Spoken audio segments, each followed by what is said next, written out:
B honestly, যে যেভাবেই বলেন, আমরা অনেক সময় কথা বলি, তথ্য প্রমাণ হয়তো আমরা দিতে পারি না, কিন্তু সময়ের পরিবর্তনে ক্ষমতার পরিবর্তনে অনেক মনে করলেন মুখোশধারীর চেহারা সামনে চলে আসে।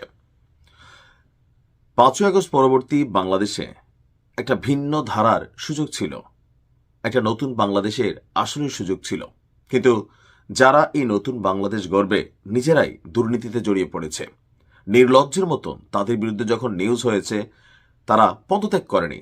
আবার ভবিষ্যতে কোনো সরকার আসলে পদত্যাগ করবে এমনটা আশা করা বোকামি। কথা বলছি এনসিপির এই মুহূর্তে যিনি কি বলে যে নির্বাচনী পরিচালনা কমিটির সমন্বয়ক আছেন, আর সরকারের সাবেক শক্তিশালী একজন উপদেষ্টা আসিফ মাহমুদ সজীব ভুঁইয়া, তার বিরুদ্ধে, তার এপিএস এর বিরুদ্ধে হিউজ পরিমাণ দুর্নীতির অভিযোগ আছে।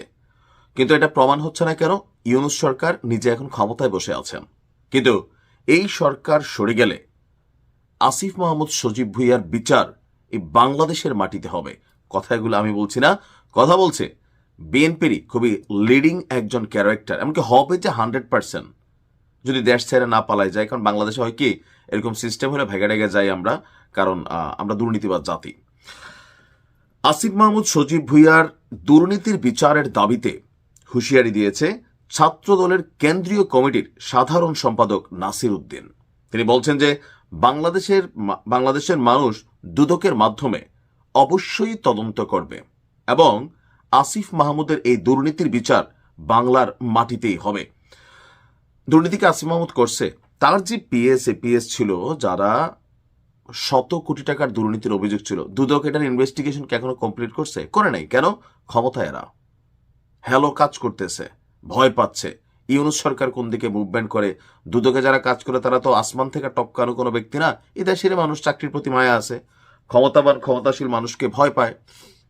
যেমন মরহুম বেগম খালেদা জিয়ার বিরুদ্ধে 2 কোটি টাকার একটা অভিযোগে ওনাকে জেল খাটানো হয়েছে।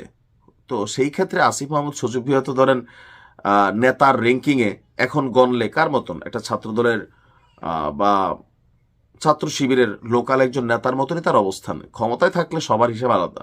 তো তার বিচার হবে না? অবশ্যই হবে। ইনভেস্টিগেশন হবে না? হবে। শত শত কোটি টাকার অভিযোগ, মার্ডার কেসের মানে অনেক কিছু তো তাকে কানেক্ট করা হয়েছিল। পরবর্তী সময়গুলা আমরা আর এটার শেষ দেখতে পাই নাই যে ক্ষমতায় থাকার ফলে যা হয়। তো এই বিষয়গুলোই ছাত্রদলের যিনি আছেন তিনি এই বক্তব্য দিয়েছেন। পোস্টাল ব্যালটে পক্ষপাতের অভিযোগ সহ 3টি ইস্যুতে নির্বাচন কমিশনের প্রধান কার্যালয় ঘেরাওয়ের ঘোষণা দিয়েছে ছাত্রদলের নেতাকর্মীরা। তারা বলছে দাবি আদায় না হওয়া পর্যন্ত এই কর্মসূচি চালিয়ে যাবেন।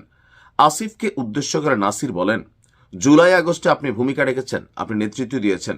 জুলাই আগস্ট পরবর্তী সময় আপনি উপদেষ্টা হয়ে হাজার হাজার কোটি টাকা দুর্নীতি করেছেন, এটা বাংলাদেশের মানুষ জানে। আমরা বুঝি, কিন্তু প্রমাণ নাই। বাঙালি বুঝে।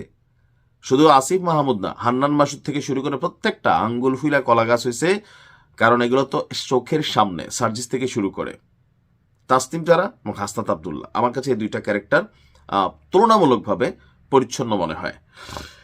বলা হচ্ছে যে এখন পলিটিক্যাল পয়েন্ট অফ ভিউতে বিএনপিরই এক সময়ের মিত্র নির্বাচন কমিশনকে প্রশ্ন করে ছাত্রদলের ওই নেতা বলেন, আমরা যে নতুন বাংলাদেশের স্বপ্ন দেখছি, সেই নতুন বাংলাদেশের কখনোই জামাত শিবির রাজাকারকে ক্ষমতা আনার জন্য পোস্টাল ব্যালটের মাধ্যমে যে চেষ্টা আমরা মেনে নেব না। জামায়াতের নামে কেন এই পোস্টাল ব্যালট পেপার, তার কোনো সদুত্তর দিতে পারেনি নির্বাচন কমিশন। ছাত্রদলের ইস্যু কি? 3টি ইস্যু। পোস্টাল ব্যালট সংক্রান্ত বিষয়ে নির্বাচন কমিশন পক্ষপাত দুষ্ট এবং প্রশ্নবিদ্ধ সিদ্ধান্ত নিয়েছে।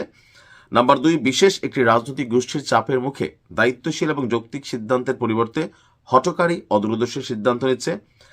নাম্বার 3, বিশেষ রাজনৈতিক দলের প্রত্যক্ষ প্রভাব এবং হস্তক্ষেপে শাহজালাল বিজ্ঞান এবং প্রযুক্তি বিশ্ববিদ্যালয়ে ছাত্র সংসদ নির্বাচনে যেটা হয়েছে সেটা আছে। এখন আলোচনার মূল বিষয়টা হচ্ছে যে বিএনপি ক্ষমতায় গেলে আসিফের বিচার হবে দুর্নীতির, অন্য কিছু না। জুলাই দায় মুক্তি হচ্ছে।